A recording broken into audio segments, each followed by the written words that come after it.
Ciao à tutti. Pour les nouveaux, je suis Théo, le powerlifter le plus imprévisible du monde et vous êtes la meilleure armée du game. Donc n'oubliez pas de vous abonner et de lâcher un biceps bleu aberramment titanesque pour étendre notre domination. Let's go! Let's go les amis. Aujourd'hui, je vais tester le pire Basic Fit de France. Bon, je sais pas si c'est le pire, mais en attendant, je suis juste à côté d'un nouveau Basic Fit qui vient d'ouvrir à côté de chez moi. J'en ai déjà testé un hier et c'était nul! Oh mon dieu! Les powers qui sont à Basic Fit, force à vous. Et ceux qui n'y sont pas, n'y allez pas. N'y allez pas tout simplement, c'est mieux comme ça. C'est vraiment anti-power, mais malgré tout ce soir, je vais vous montrer que je peux être un deadlift spécialiste car j'ai du très lourd qui va arriver. D'ailleurs, sur cette variation, ça sera sûrement un PR. Donc, je vous en dis pas plus. Moi, je prends mon petit pré-workout goût fraise. Étonnamment, je me suis habitué au goût, je le trouve même bon. Maintenant, il est passé de 6,5 à 7,5. Est-ce que je me suis habitué au goût d'un pré-workout? Comme, vous savez, quand on voit le visage d'une personne pour la première fois, on se dit « ouais, bof ». Et au bout de 10 jours, on dit « bof, mais moins bof quand même », tu vois. Est-ce que c'est pareil avec ce pré-workout ou pas? Je n'en sais rien. En attendant, je l'apprécie plutôt bien. Code barbare, the link is in the bio. You know what it is. Let's go! Et ensuite, je bois mon petit litre de lait et on envoie du lourd. Je vais pas aller à la salle en marchant parce que j'ai la flemme. Faut que j'économise mon énergie. On y va en se téléportant. Let's go! Let's go les amis. Vous connaissez avant tout le petit sel. Ma petite sœur. Oh. Oh, ça m'arrache la gueule. Oh, je l'avais de travers.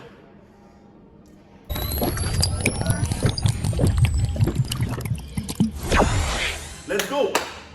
Let's go les amis. Là, toujours faire une petite crotte avant le deadlift pour éviter certains problèmes. Et ensuite, on envoie du très lourd. Let's go!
Let's go, vraiment pratique ce petit truc là.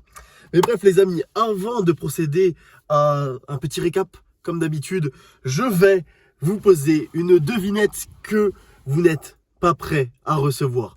Là tout simplement, je viens de regarder Hall of Shame, c'est un documentaire sur Netflix qui parle du dopage dans le sport de haut niveau. Je vais en regarder un autre, Icarus. Je sais pas si ça va être bien, mais je pense que oui, au vu des avis que j'ai eus. Si jamais vous les avez vus, j'aimerais bien avoir votre avis dessus, que vous me disiez en avance, frérot, vas-y fonce, ou alors, ouais, bof, tu vois. Mais bref, la question que je vais vous poser, les amis, concerne le dopage. En gros, si tu veux, dans ce documentaire, on t'explique que au moins 50% des sportifs de haut niveau sont dopés, que les personnes qui font les records sont très très très souvent dopées, et qu'en gros, les athlètes, ils poussent leur potentiel nati, et qu'un jour, ils arrivent face à un dilemme, et on leur dit, quoi? Mais frère, t'es pas dopé? Mais t'es fou, toi. Ça fait tout ce temps que t'es là, et t'es toujours pas dopé. Et du coup, le mec, il se dit, attends, ça veut dire que depuis tout ce temps, je rivalise avec des personnes dopées en étant nati. Mais du coup, si je me dope, je vais devenir un monstre. Je vais devenir le futur Usain Bolt, tu vois. Genre, c'est vraiment ce qui se passe dans la tête des mecs. Et donc, du coup, étant donné que pour eux, c'est très clair que tous les meilleurs sont dopés, c'est peut-être pas vrai. Mais c'est ce qu'ils ont en tête, tu vois. Quand ils battent un record du monde, ils sont quand même contents parce que c'est les règles du jeu, tu vois. C'est the real rules of the game. Et donc, du coup, les gars, ils simulent pas, tu vois. Ils sont pas en mode ah, c'était une victoire facile. C'était pas une victoire facile. Parce que tu te rends compte que dans ce milieu, tout le monde est dopé. Donc, du coup, toi aussi, tu te dopes. Et une victoire, c'est une victoire. C'est une victoire normale, tu vois. C'est juste pour nous, derrière l'écran, que c'est un petit peu bizarre. Et donc, du coup, la question que je voulais vous poser, c'est imaginez, vous arrivez au meilleur niveau mondial. Vous êtes parmi les meilleurs athlètes mondiaux. Vous êtes nati. Et d'un seul coup, vous vous rendez compte que tout le monde est dopé. Toutes les personnes qui sont au-dessus de vous sont dopées. Et vous, vous commencez à stagner. Vous commencez à vous rendre compte que si ces personnes-là sont dopées et sont devant vous, c'est pour une bonne raison. Il y a une pseudo-limite nati que vous n'arrivez pas à dépasser. Est-ce que vous franchissez le cap? C'est dur, hein? C'est dur comme question. Je me la suis posée. Je me suis dit, waouh, imagine, tu es dans la situation de ces athlètes. Tu gagnes ta vie grâce à ta passion. Tous les jours, depuis peut-être 5 ans, peut-être 10 ans, tu te lèves en disant je suis le meilleur, je vais devenir champion du monde, je peux le faire. Et là, tu arrives et tu te rends compte que tu peux pas le faire. Est-ce que tu te dis non, je suis l'exception et je vais réussir en étant nati à battre des dopés? Ou est-ce que tu franchis le cap? Ou est-ce que tu arrêtes le sport? Je sais pas, tu vois, il y a peut-être une troisième option. Tu es toujours libre de faire ce que tu veux. Qu'est-ce que tu fais? Dites-moi dans les commentaires s'il y en a qui ont des idées de génie. Dites-le moi, je suis grave curieux d'avoir votre avis là-dessus. Car je vous avoue que là, j'étais en train de conduire sur le retour et j'étais matrixé. Genre, mon âme est sortie de mon corps pour qu'on réfléchisse à deux, tu vois. Genre, on était two brains. Genre, vraiment, j'étais là en mode, c'est hyper chaud comme question. Parce que imagine si tout le monde est dopé, finalement, personne n'est dopé, puisque, tu vois, genre, ce qui compte quand tu regardes un sport, c'est qu'il y ait de la concurrence entre les athlètes. Mais à l'origine, ce que les gens veulent, en regardant des sportifs de haut niveau, c'est se dire, je peux potentiellement le faire un jour. C'est atteignable naturellement. Donc bien sûr, on va dire, oui, mais tu vois, il y a les conditions de vie, il y a le passif, il y a la génétique, etc. Mais ça, les gens, ils ne le voient pas à la télé, tu vois. Ce qu'ils voient, c'est un être humain qui fait un truc et ils se disent, waouh, ça, c'est le potentiel de l'être humain normal qui optimise tout. Donc si demain, je me chauffe le cul ou que mon fils se chauffe le cul, il peut faire ça, tu vois. Mais maintenant, c'est plus le cas. Maintenant, les gens, ils regardent les athlètes de haut niveau en se disant, ah, lui, il n'est pas humain, lui. Et c'est peut-être vrai. C'est peut-être vrai. Du coup, je me pose la question, tu vois.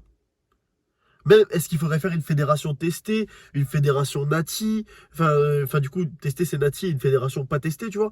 Est-ce qu'il faudrait dire, ouais, vas-y, vous savez quoi, on sait que tout le monde est dopé, on s'en bat les couilles, on fait plus de tests. Ou est-ce qu'il faut continuer de faire des tests, être laxiste et faire, écoutez, le public, ce qu'ils veulent, c'est croire que vous êtes testé, vous inquiétez pas les frérots. Je sais pas, tu vois, c'est une vraie question. C'est une vraie question, je pense que ça peut être ouvert au débat. Parce que quand tu regardes des gens, quand tu regardes une compétition, ce que tu veux, c'est que ce soit à peu près égal. Ce que tu veux, c'est qu'il y ait de la rivalité, qu'il y ait un mec qui prenne des records, que ça surenchérisse, que tu vois, ce soit palpitant. C'est tout ce que tu veux, en réalité. Mais tu veux peut-être aussi pouvoir t'apparenter à la personne en face. Tu vois ce que je veux dire? Te dire, la seule chose qui la différencie de moi-même, c'est son entraînement et son mode de vie. Mais bref, c'est tout ce que j'avais à dire sur ça. Désolé les amis si je parle un peu du nez. La campagne, ce qui est top, c'est que ça te fait gagner plus 15 kilos sur ton SBD. Mais quand tu es allergique aux chiens, aux chats, au pollen, aux acariens, aux plumes, ça te fait perdre 600 kilos sur ton SBD. Là, j'ai le nez, les yeux et tout, je suis pris de ouf. Je pense que ça va aller voir l'allergologue très rapidement là. Il est temps de se faire désensibiliser. Mais bref les amis, comme vous avez pu le voir, séance aberramment titanesque. Le deadlift qui se passe toujours bien le mercredi. Je sais pas pourquoi durant mes SBD il se passe pas bien, peut-être parce que je suis crevé.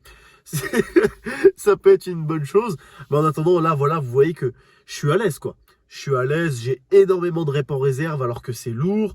Et d'ailleurs, j'ai un petit truc qui m'a fait tilt durant cette séance. Je sais pas ce que je vais en tirer. Je faisais du deadlift à 2,20 et il y a le mec de la salle qui est venu me voir et qui m'a fait « Ouais mec et tout, tu fais du deadlift à 2,20 et tout.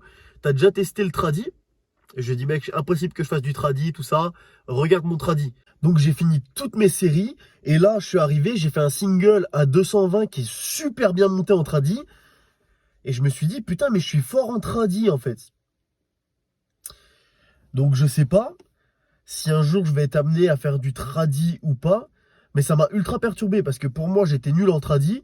Et là en fin de séance je soulève 2,20 like peanuts. Ça me fait quand même bizarre. Ça me fait quand même bizarre parce que je pensais que j'étais plus nul que ça. Donc pour moi sumo supérieur à tradi en termes de potentiel. Mais ça me fait quand même ultra bizarre. Donc est-ce qu'un jour je ferai du tradi? Peut-être, peut-être finalement. Et donc du coup les amis, vraiment là le tuto qui m'a aidé de ouf, c'est le fait de tirer le slack vraiment. Là on tire le slack, tu vois. Il est comme ça le slack. Il est dur. Et bref, bien tirer le slack, bien pousser dans le sol, ne pas vouloir utiliser son dos mais bien utiliser ses jambes et ses hanches quand on fait du deadlift et c'est banger. Putain, c'est un truc de ouf. Donc voilà les amis, là, ce sera pas une vidéo très très longue. Hein. Bientôt, j'aurai mon petit micro à la Sam Soulek, là, ici. Donc, ce sera beaucoup mieux. Je pourrai vous emmener avec moi partout, vous faire des full day of eating, etc. Le problème, c'est que pour l'instant, je peux pas le faire parce que voilà, le son serait trop mauvais depuis ma maison ou dans la salle, etc. Et quand il y a beaucoup de bruit parasite, c'est impossible de bien enregistrer. Mais en attendant, les amis, je suis grave heureux de continuer à avoir de vos nouvelles sur les réseaux. Grave heureux que vous ayez accueilli aussi bien ma dernière vidéo et le projet KO. N'oubliez pas de faire vos propres projets KO. N'oubliez pas de continuer à m'envoyer votre progression ou quand vous utilisez des tips que je vous donne, genre le tips de l'ongle, on m'a dit récemment pour le deadlift et que ça fonctionne, ou le lait, etc.